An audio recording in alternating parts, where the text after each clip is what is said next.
match entre le Real Madrid et l'Atlético Madrid. Victoire 2-1 du Real Madrid. Victoire du Real Madrid face à l'Atlético de Madrid. Est-ce que c'était un grand Real Madrid? L'immigré parisien répond. Alors oui, ce n'était pas le plus grand Real Madrid de l'histoire. Oui, ce n'était pas une grande force collective du Real Madrid. Mais le Real Madrid aujourd'hui fait l'essentiel. Le Real s'impose parce que ce n'est jamais facile de taper l'Atlético Madrid. Et ça, j'ai l'impression que beaucoup l'oublient, que beaucoup ne veulent pas. Oui, ce n'était pas le grand Real, ce n'était pas le grand Real Madrid qu'on connaissait, mais ils ont tapé l'Atlético de Madrid. Quelle appréciation tu peux nous donner au sujet de cette victoire face à l'Atlético de Madrid, qui est une équipe difficile à jouer? Qu'est-ce que tu peux nous dire? Cet Atlético Madrid-là est très compliqué à jouer. Ils sont deuxième de Liga et ce n'est pas pour rien. Ils font des bonnes prestations. Ils ont joué 2 fois le Real, 2 fois le Barça avec 0 défaite sur ces 4 matchs. Le Real Madrid avait joué 2 fois l'Atlético en Liga, 2 matchs nuls un but partout. Le Real était sur 5 matchs de suite sans victoire contre l'Atlético Madrid. Et aujourd'hui, tu gagnes. L'Atlético de Madrid n'est pas une équipe très facile, c'est très difficile à jouer. Maintenant, dis-nous, quel est ce joueur de Real Madrid qui n'a pas honte, qui fait tout, qui est là pour l'équipe? Les autres, il n'a pas de honte, pas de mal à se mettre un petit peu en retrait pour les autres. C'est un joueur qui vient faire énormément d'efforts pour venir aider Valverde, pour aider ses latéraux, pour aider les milieux de terrain. Il presse, il aide à récupérer des ballons, il joue vers l'avant, il dribble, il donne bien des ballons, il a une très bonne vision de jeu, de très bonnes passes et il marque. Impressionnant. Rodrigo t'ouvre le score au bout de 3 minutes de jeu et le Real continue d'avancer. Le Real continue de pousser. L'Atlético est toujours pas bien. C'est bien clair que Rodrigo est le joueur sous-côté du Real Madrid, mais il fait tout. Maintenant, parle-nous de cette action sur lui. Y a-t-il pénalty ou pas? Je crois que Ravi Galan retient le bras de Rodrigo, que Rodrigo est devant Ravi Galan, que Rodrigo peut tirer. Il se fait retenir par le bras, pas de pénalty. Certains me diront il n'y a pas pénalty, etc. Pour moi, il y a pénalty. Et moi, les gars, il y en a que j'entends dire oui, c'est parce qu'il voulait pas tuer le match, etc. Mais tuer le match de quoi? C'est la Ligue des Champions. S'il y a pénalty, donne pénalty. Faut arrêter les conneries et ces phrases à la con à chaque fois. Parce que moi, quand on me dit oui, il y a déjà 6-0, l'arbitre a pas donné pénalty pour pas les accabler, mais donne pénalty. Il y a pénalty, donne pénalty. T'es fou quoi? T'es fou quoi? Suspense de quoi toi? Pas fracassé de quoi? S'il y a péno, donne le penalty. Faut être normal à un moment. Et là c'est la Ligue des Champions. Il y a 1-0. Il peut y avoir 2-0 en 10 minutes. Mais c'est pas notre problème. S'il y a péno, il y a péno. Et je comprends pas. Je comprends. Ah ouais, bien évidemment il y avait pénalty, mais l'arbitre avait décidé de ne pas siffler. Mais nous allons tourner vers Chronique de l'Atlas pour lui demander où est-ce que le match de Mbappé devrait normalement finir aujourd'hui.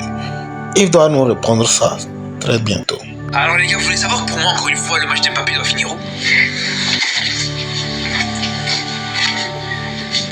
Simple, clair et net et précis, les gars. Encore une fois, c'est clairement le genre de match d'Mbappé qui doit finir à la poubelle, les gars. Parce que la pause qui t'a sorti aujourd'hui, alors là, le match horrible qui t'a sorti aujourd'hui, il fallait être accroché, les gars, vraiment. C'était une horreur. L'un des pires matchs qu'il a fait depuis qu'il est au Real Madrid. Et pourtant, on sait qu'il y en a eu. Mais bref.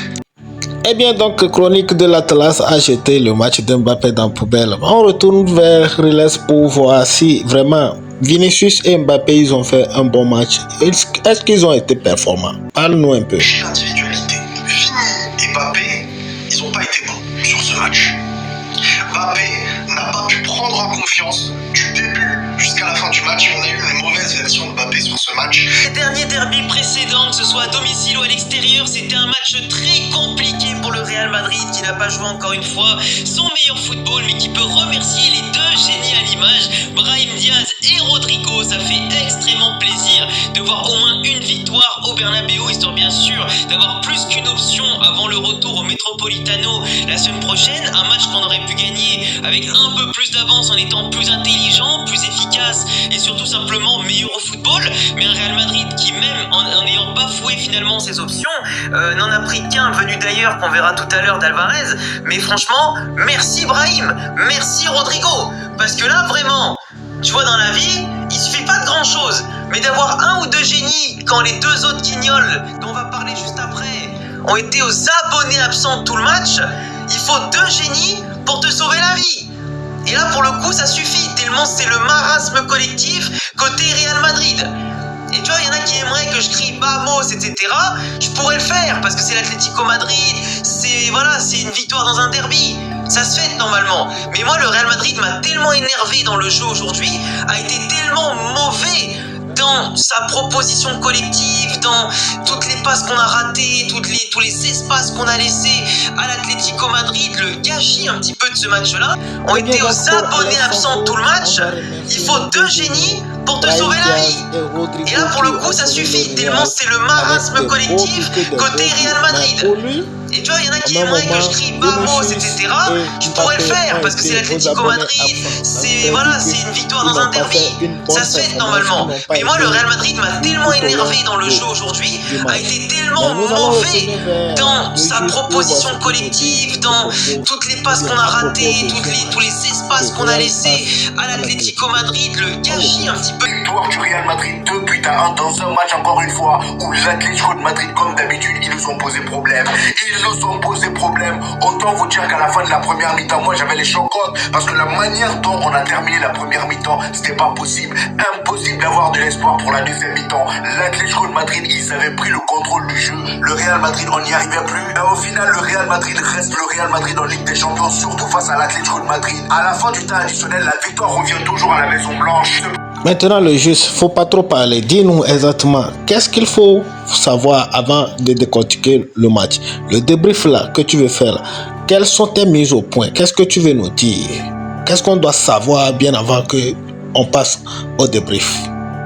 Avant de décortiquer le match, il faut savoir que les 4 derniers matchs du Real Madrid face à l'Atlético, il y a eu 3 matchs nuls et une défaite du Real Madrid après prolongation. L'Atlético de Madrid a toujours eu ce don de poser des problèmes au Real Madrid, surtout hors Ligue des Champions. Aujourd'hui, je m'attendais à un match encore une fois compliqué et ils ont répondu présent. On peut tout reprocher à l'Atlético de Madrid, les amis, mais niveau discipline, cette équipe l'a fait flipper. Parce que comme je le dis toujours, avec eux, on sait jamais l'issue du match, que ce soit Liga ou Ligue des Champions. Ils sont tellement chiants, mais s'il y a bien une chose qu'on peut pas les enlever, c'est la discipline. L'équipe est tellement disciplinée, les gars. Aujourd'hui, regardez comment ils ont bloqué Kylian Mbappé. Le frère Carmel a disparu. C'est bon même, le match est terminé, tu peux réapparaître. Oui, ils avaient bloqué Kylian Mbappé. Maintenant, dis-nous, quand tu as vu son l'autre rentrée là, qu'est-ce que tu as pensé réellement? Ouais. Parce que quand j'ai vu sur l'autre courir à la rentrée, je me dis, oula, c'est les 2 footeurs de merde. À chaque fois qu'ils rentrent, il y a quelque chose qui se passe au temps additionnel. Malheureusement pour eux, aujourd'hui, ils avaient le Real Madrid en face, c'était pas le FC Barcelone.